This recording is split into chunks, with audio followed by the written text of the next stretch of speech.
Oscar guy here, doing Best Director now. So the next video in the series, my post-festival Oscar predictions for the 2023-2024 award season. We're talking about Best Director here.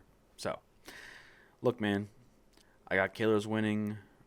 I got Killers winning picture. So my boy Marty is at the top, taking the Best Director prize over Christopher Nolan. Sue me. You know, it's got to have some kind of package. You know what I'm saying? So this is a part of that Best Picture winning package for Killers of the Flower Moon. If you're going to see my other prediction videos, you're going to be like, okay, so it kind of makes sense where you have these placed. Oppenheimer's winning that. Killers is winning that. This is winning that. I need to have him winning director because I don't want to spoil what I have screenplay winning and I got editing winning. I'm connecting the dots in my head. But I'm just trying to make sense of this. How could you put Marty at the top and not Christopher Nolan? Christopher Nolan is winning director, period. That could very well happen. I want him to win director. I mean, I haven't seen Killers yet. I haven't seen Poor Things yet. I mean, hey, Oppenheimer's the only film that has come out and I've been able to see. Out of these five, rather. So, once I see Killers of the Flower Moon, I'll have that new perspective. But for right now, I have Marty at the top. Nolan just grazing Marty's cuff. Just grazing his shoes. I mean, he's right underneath him. He's basically holding him by the ankle. Christopher Nolan is holding Martin Scorsese by the ankle, firmly grasped. He's right there. Top two. I mean, I would have them tied. No directors have ever tied, as far as I know. That's part of the package. Christopher Nolan at number 2. It could very well happen. I hope it happens. A lot of people saying it's going to happen. It's unquestionable. I mean, it's my favorite Christopher Nolan film. People say it's a monumental achievement in directing, which I agree with. I mean, the way that film is put together is just masterful. Bar none, hands down, it's just incredible. He deserves every directing award this year. But, you know, I would love to see Marty get one. Maybe one more directing Oscar. Maybe the Academy's like, okay, you want For The Departed. We'll give this one to you because this is arguably one of your best movies in recent memory. So here you go. And then maybe we'll give other awards to Oppenheimer. That could very well happen as well. But Nolan is in a very close second. In a moderately close third to Nolan and Scorsese is Yorgos Lanthimos for Poor Things. Now, this is a new addition. Before this predictions video, before the fall festivals kind of kicked off, I was kind of like up in the air for Poor Things. Maybe it's going to be a little too weird. We didn't have those rapturous reactions for the film when it premiered at Venice. It did win the Golden Lion at Venice. It's very big. Now that it's come out and people are saying it's incredible, it's pretty much a given that Yorgos is going to get into director. If he got in for director for The Favorite, which I think he did, he was nominated for director for The Favorite. So he's got to be in. He's in the top 3. I think he's going to be in the top 3 most of the year, but we'll see what happens. At number 4, I have Alexander Payne for The Holdovers. You know, I haven't seen The Holdovers. I hear it's great, but, you know, for Best Director, maybe give it to someone else. But the reason why I have it in top 5 here at number 4, he's been nominated a lot for director. My boy has been nominated for Best Director for Sideways, The Descendants, and Nebraska. Pretty much every time he makes a critically acclaimed film, we're not counting Downsizing, he's got into director. He's just in. He just might be in. And since The Holdovers is apparently his best film, if not his second best film behind Sideways, why wouldn't he get in? Why wouldn't we got to be realistic here. We got to, you know, I know last year was stat breaking, but we got to rely on some stats here. You know, he has a history with the Academy. It's most likely he's going to get in. So I have him at number 4. So that 5th slot is the one that's up in the air here. Now, there's a stat going back to stats here, that the international favorite of the year has typically gotten into director. We'll look at Thomas Vinterberg for Another Round. Look at Bong Joon-ho for Parasite. I know that was the Parasite year, but still.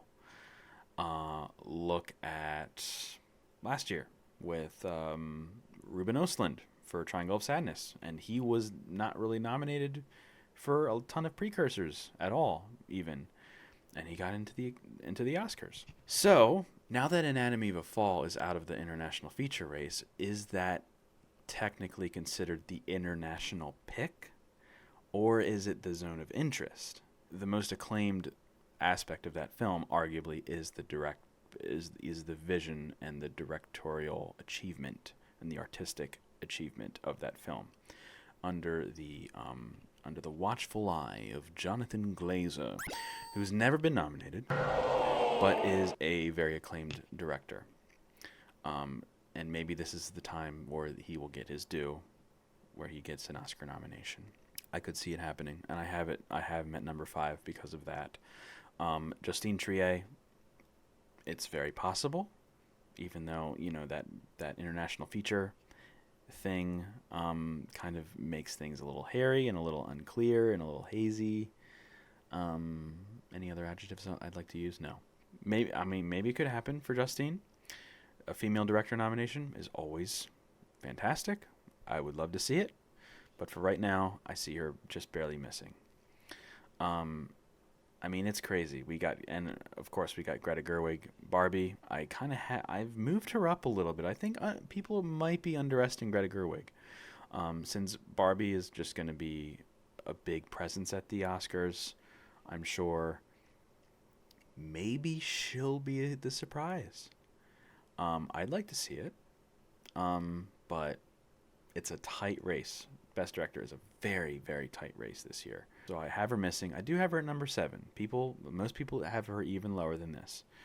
But I have her at number 7. Moving on. Bradley Cooper, Maestro. I would like to see that too, because he missed for A Star Is Born. A lot of people were kind of shocked by that because he got into DGA and he got into all these other precursors and missed an Oscar nomination for that film. Bradley Cooper has leveled up his game when it comes to directing, from what I've heard about Maestro.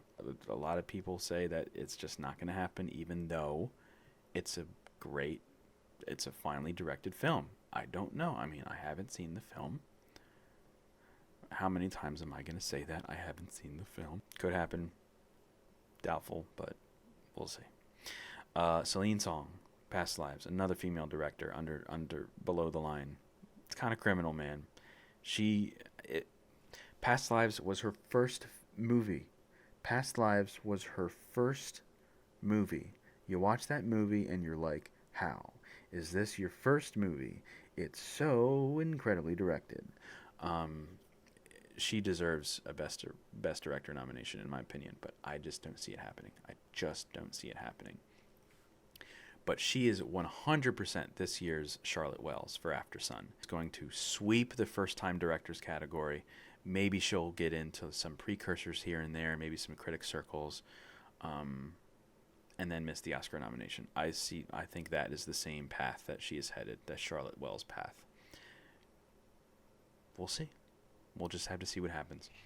Next up is Emerald Fennell for Saltburn. She was nominated for A Promising Young Woman. The divisive reactions to Saltburn have it kind of has me concerned. And this Best Director race is just so incredibly packed. I just don't see it happening. Could be cool, but to have 1, 2, 3, 4 female directors giving great work this year, all missing. That's a grimace reaction right there. That's a grimace. It's not going to be pretty. If that happens, that's not going to be pretty. People will be up in arms about that. I don't want to see it happen. It could happen. I'm sorry. It could happen. It could happen, but brace yourselves for that. But I'm just going to leave it there. Moving on from there is Michael Mann and Ferrari. I don't really know what to say about that. I just needed that another slot there. I don't know, man. I don't think it's gonna happen. I mean, I might as well just remove him from the list there. Yeah, I don't know. But that's director. That's director. Marty at the top. Nolan grabbing onto his ankle. Yorgos kind of grazing the shoelaces of Christopher Nolan. And Alexander Payne's just happy to be there. And then Jonathan Glazer is... hopefully. Anyway, I digress. I'm an idiot. That's Best Director. Stay tuned for my next video, where I'll be talking about the acting categories, the lead acting categories, and the supporting categories. Stay tuned for that. Thank you guys so much for watching. Oscar Guy is out.